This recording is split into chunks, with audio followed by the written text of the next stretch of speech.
num caso de um homicídio doloso, que você tem certeza, como que você poderia advogar nessa defesa? Como seria para você isso? Você tendo certeza que ele realmente fez aquele delito, matou, assassinou... não é porque cometeu... Como que a pessoa pode se sentir? Eu entendo. O profissional liberal pode escolher. É. Quer dizer, eu posso escolher se eu quero advogar em crime doloso contra a vida, sim ou não. O defensor público já não pode, que é o defensor que vai acabar funcionando essas vezes. Então, na realidade, você pode... Todo mundo tem direito à defesa. Então, você tenta defender de algum outro meio. Às vezes, uma matéria processual... Por exemplo, o foro competente não é na comarca X, é na comarca Y, ele está sendo processado na X, você pede a incompetência do juízo. Claro. Você, às vezes, o teu cliente cometeu o crime, mas você desclassifica de um crime qualificado, uma pena de 12 a 30, para o simples, de 6 a 20, já é uma defesa. Né? Não necessariamente a absolvição, mas um argumento para fazer com que o sujeito tenha uma pena menor. Claro. Tenha uma situação... E nessa pena menor, você acha que esse trabalho comunitário ajuda realmente? Isso faz com que a pessoa se entregue a esse trabalho ou realmente é só no papel?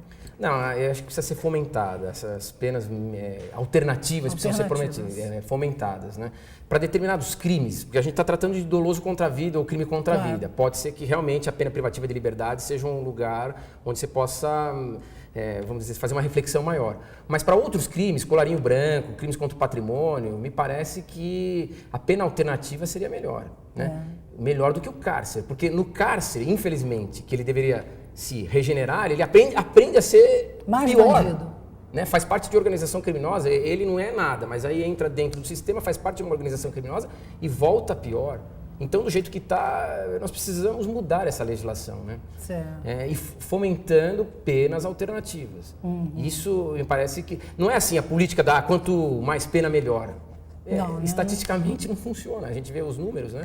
As pessoas que, na realidade, entram dentro do sistema, os números brasileiros, 7 voltam a reincidir, 10, 7 voltam a reincidir, no Paulista de 6 voltam a reincidir. Então tem alguma coisa errada. Nós precisamos diminuir esse número. De 10, 7 voltam a cometer crime de novo. Então o castigo seria um retrocesso?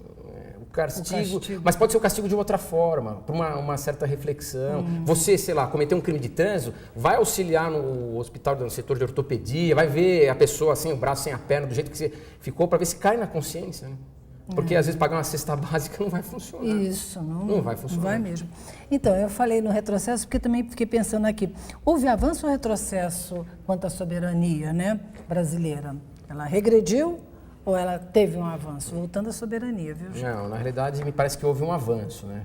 Porque com o Brasil ratificando o Estatuto de Roma do Tribunal Penal Internacional, ele entra em cena um segundo tribunal. Porque assim, ocorre um crime no Brasil. É julgado aqui, mas vamos supor que, eu até bolei um caso hipotético. Um capitão, imaginemos num caso hipotético, que o capitão de um exército brasileiro vai para o Haiti, capacete azul da ONU, e ali ele comete um crime de genocídio. Lá em Porto Príncipe ele resolve exterminar metade do bairro lá. Pela regra do direito processual brasileiro, ele deve ser julgado pelo Código Penal Militar e Código de Processo Penal Militar.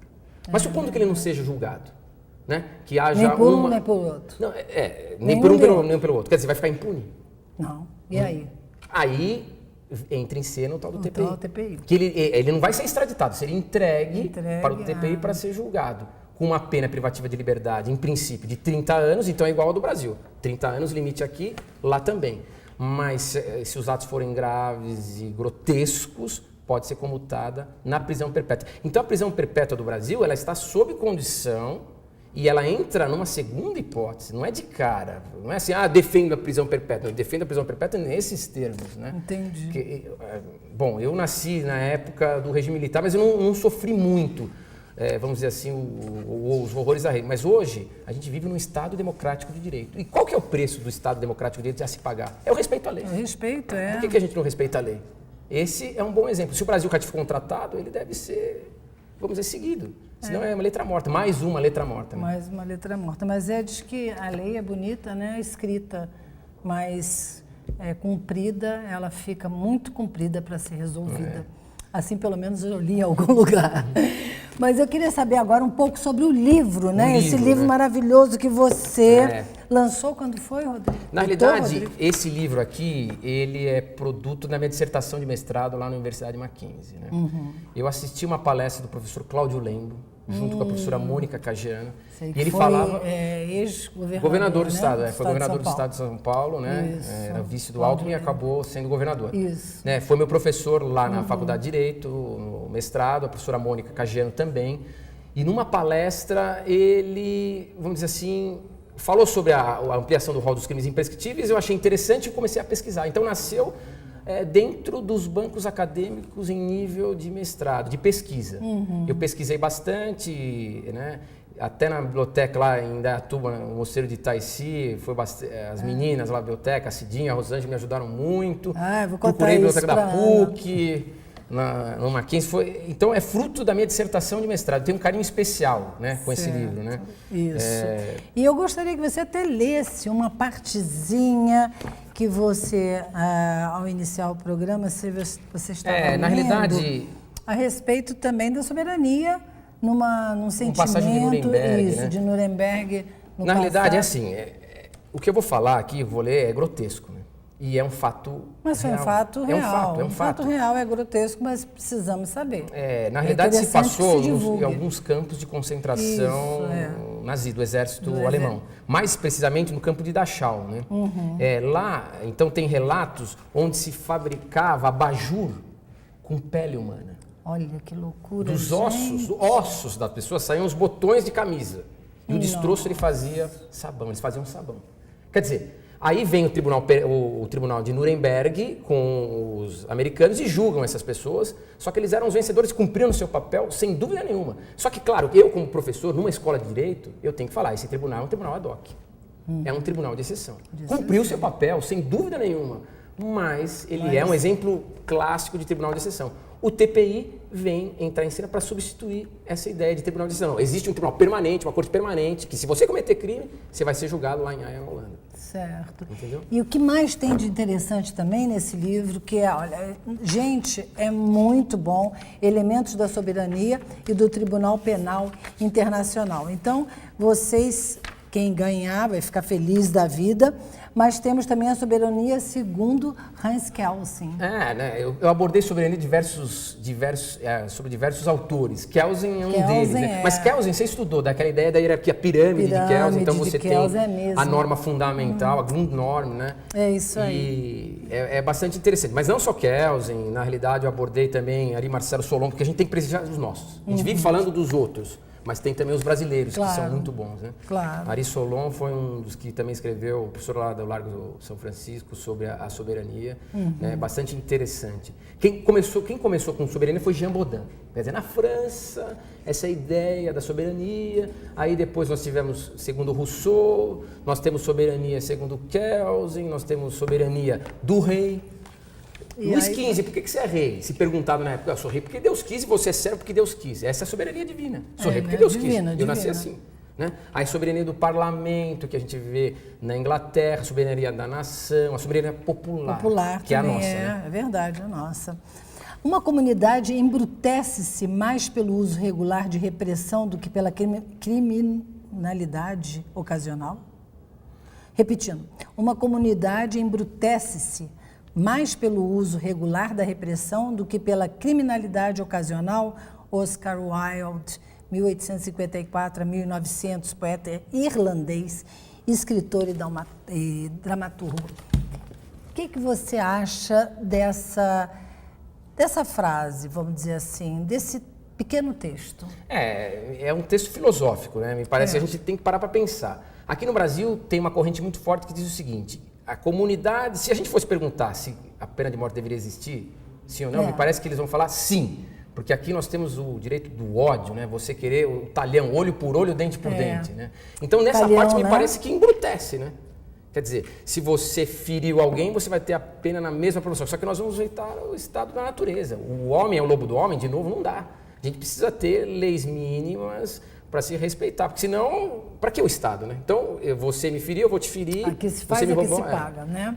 Bom, em relação à menos... parte divina, eu não discuto, porque pode ser que aqui se faz, aqui se paga mesmo, mas em relação ao olho por olho, dente por dente, não dá.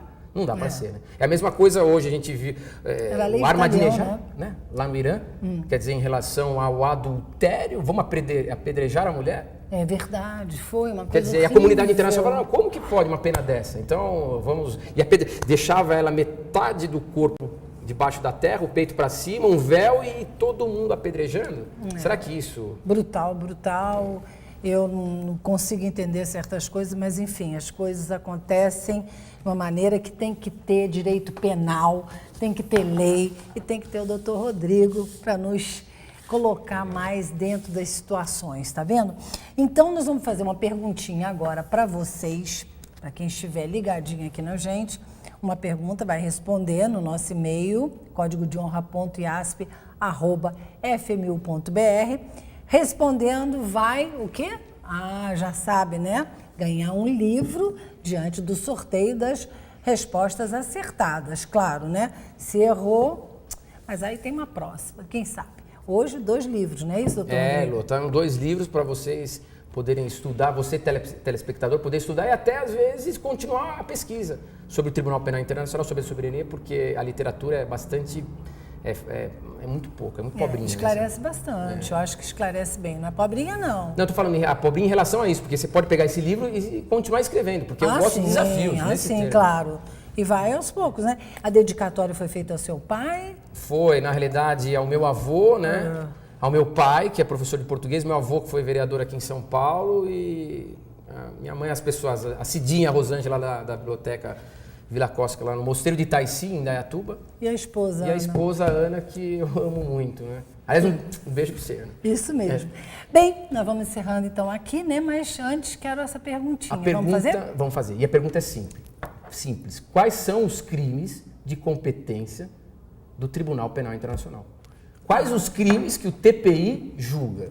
Bom, acho que você vai saber responder várias vezes, acho que umas 3 vezes nós conseguimos falar, porque já sabíamos que essa pergunta ia ser feita. Então, ficou ligado? Tá sabendo? Rapidinho lá. Doutor Rodrigo, muito obrigado pela sua participação. Sorte. Parabéns aí pelo prêmio do programa. Obrigada. 5 anos no ar não é qualquer um. Não é fácil. E ainda com operadores de direito que vêm só engrandecer. Parabéns ao IASP, parabéns à FMU e a você. Muito obrigada mesmo, tá? Um beijo na Ana e toda a família, tá? Igualmente. Bem, vamos encerrando aqui o nosso Código de Honra. Que peninha, mas chegou ao fim. Um grande beijo para vocês e até a próxima, se Deus quiser. Até lá.